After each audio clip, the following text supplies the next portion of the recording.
Olá pessoal, nós vamos ler agora os textos que nós programamos originalmente para o dia 6 de maio. Os textos são Atos 17, de 1 a 15, Juízes 6 e Jó 36. Vamos orar. Querido Senhor, esteja conosco, Pai. Mais uma leitura da Tua Palavra, mais um tempo que nós vamos estar na Tua presença. Esperamos que durante o dia todo nós possamos estar em comunhão contigo. Nós queremos servir, aprender de Ti, discernir os Teus mandamentos, obedecer e ensinar. Fica conosco, Senhor, em nome de Jesus. Amém. Atos dos Apóstolos 17, de 1 a 15. Vamos lá?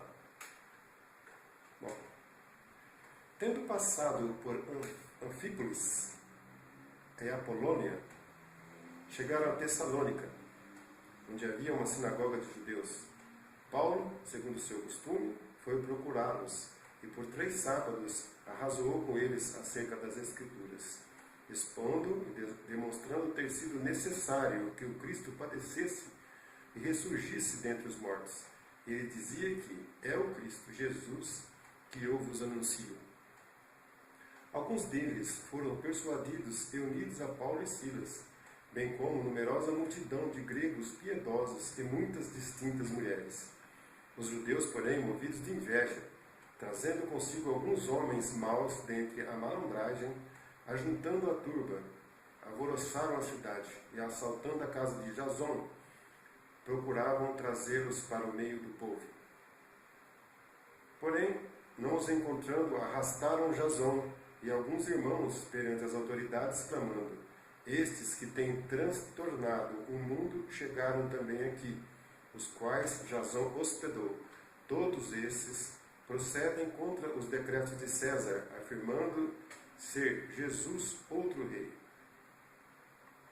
Tanto a multidão como as autoridades ficaram agitadas ao ouvirem estas palavras. Contudo, soltaram Jason e os mais, após terem recebido deles a fiança estipulada. E logo, durante a noite, os irmãos enviaram Paulo e Silas para Bereia. Ali chegados, dirigiram-se à sinagoga dos judeus.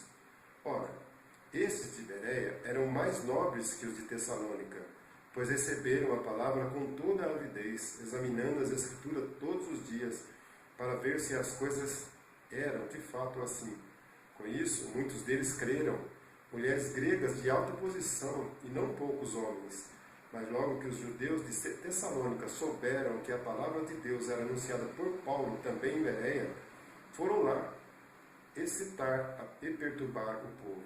Então os irmãos promoveram sem detença a partida de Paulo para os lados do mar, porém Silas e Timóteo continuaram ali.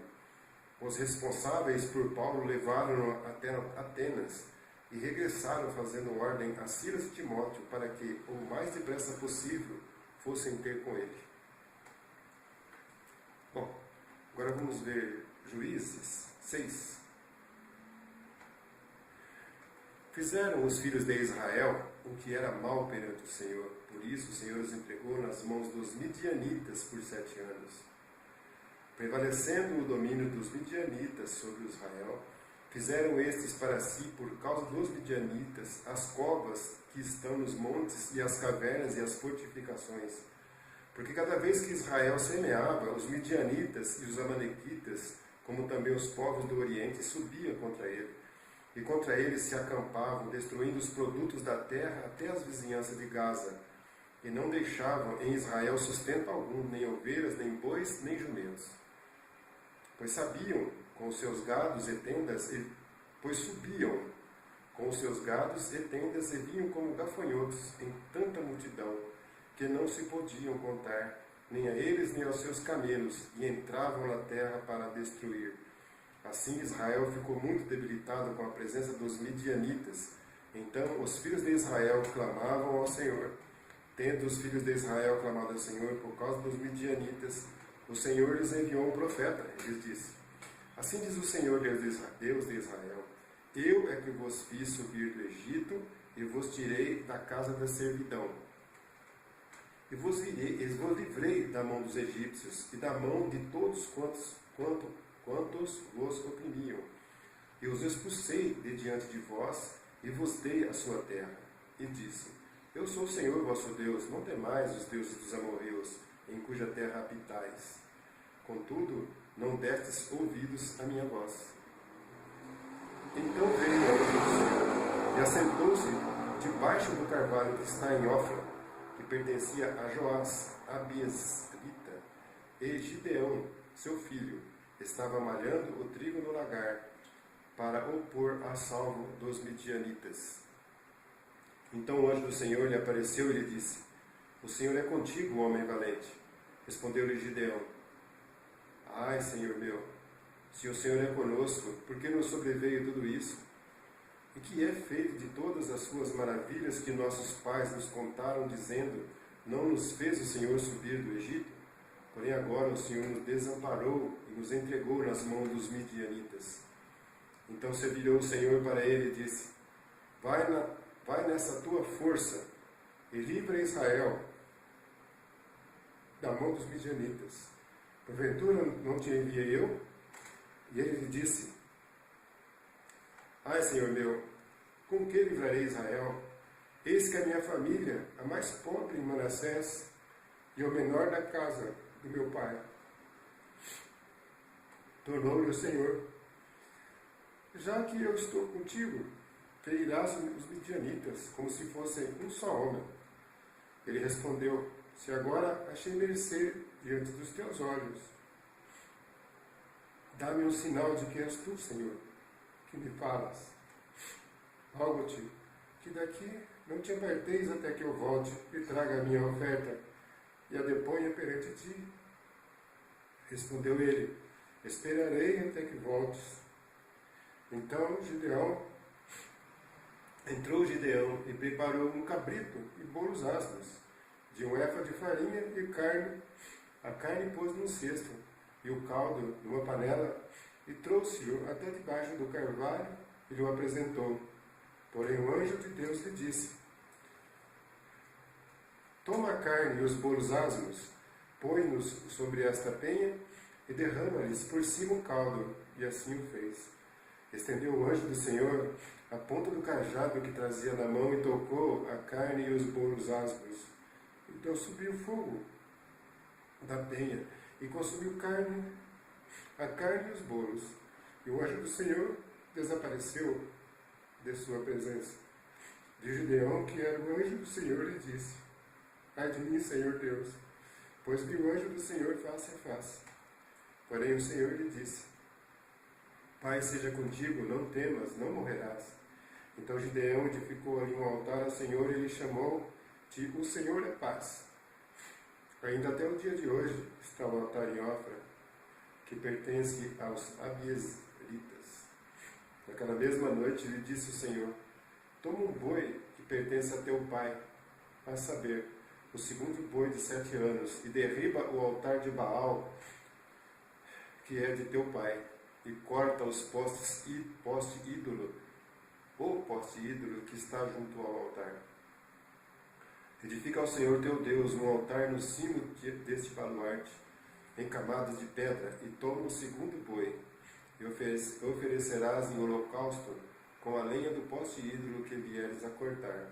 Então Gideão tomou 10 homens dentre os seus servos e fez como o Senhor lhe dissera. Temendo ele, porém, a casa de seu pai e os homens daquela cidade, não o fez de dia, mas de noite. Levantando-se, pois, de madrugada, os homens daquela cidade, eis que estava o altar de Baal derribado e o poste ídolo que estava junto dele cortado. E o referido segundo boi fora oferecido no altar edificado. E uns aos outros diziam: Quem fez isto? E perguntando e inquirindo disseram: Gideão, o filho de Joás, fez esta coisa. Então os homens daquela cidade disseram a Joás: Leva para fora o teu filho para que morra, pois derribou o altar de Baal e cortou o poste ídolo que estava junto dele. Porém Joás disse a todos os que se puseram contra ele: Contenderei vós por Baal? Livrá-lo-eis vós? Qualquer que por ele contender, ainda esta manhã será morto. Se é Deus por si mesmo, contenda, pois derribaram o seu altar. Naquele dia, Gideão passou a ser chamado Jerubaal, porque foi dito: Baal contenda contra ele, pois ele derrubou o seu altar. E todos os midianitas e amalequitas e povos do Oriente se ajuntaram e passaram e se acamparam no vale de Jezreel. Então o Espírito do Senhor revestiu a Gideão, o qual tocou a rebate. E os abiesritas se ajuntaram após dele. Enviou mensageiros por toda a tribo de Manassés, que também foi convocada para o seguir. Enviou ainda mensageiros a Azer, e a Zebulon e a Naphtali, e saíram para encontrar-se com ele. Disse Gideão a Deus: se hás de livrar a Israel por meu intermédio, como disseste, eis que eu porei uma porção de lã na eira. Se o orvalho estiver somente nela e seca a terra ao redor, então conhecerei que hás de livrar Israel por meu intermédio, como disseste. E assim sucedeu, porque ao outro dia se levantou de madrugada e, apertando a lã do orvalho dela, espremeu uma taça cheia de água. Disse mais Gideão: não se acenda contra mim a tua ira, se ainda falar só esta vez. Rogo-te que mais esta vez faça eu a prova com a lã, que só a lã esteja seca, e na terra ao redor haja orvalho. E Deus assim o fez naquela noite, pois só a lã estava seca, e sobre a terra ao redor havia orvalho. Jó 36. Prosseguiu Eliú e disse: mais um pouco de paciência, e te mostrarei que ainda tenho argumentos a favor de Deus. De longe trarei o meu conhecimento, e ao meu Criador atribuirei a justiça. Porque, na verdade, as minhas palavras não são falsas. Contigo está quem é senhor do assunto. Eis que Deus é muito grande, contudo a ninguém despreza. É grande na força da sua compreensão. Não poupa a vida ao perverso, mas faz justiça aos aflitos. Dos justos não tira os olhos, antes com os reis no trono os assenta para sempre, e são exaltados. Se estão presos em grilhões e amarrados com cordas de aflição, ele lhes faz ver as suas obras, as suas transgressões, e que se houverem com soberba.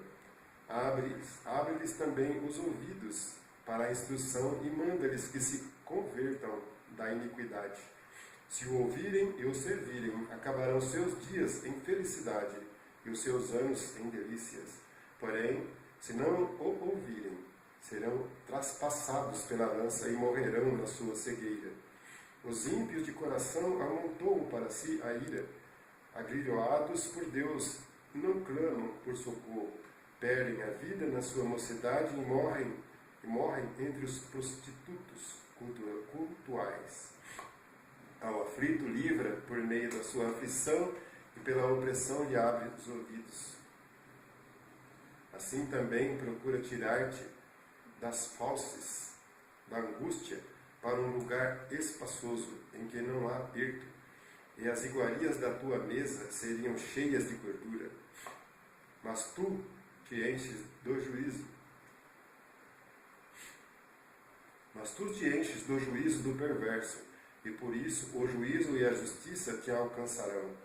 Guarda-te, pois, de que a ira não te induza a escarnecer, nem te desvie a grande quantia do resgate. Estimaria ele as tuas lamúrias e todos os teus grandes esforços, para que te vejas livre da tua angústia? Não suspires pela noite, em que os povos serão tomados do seu lugar.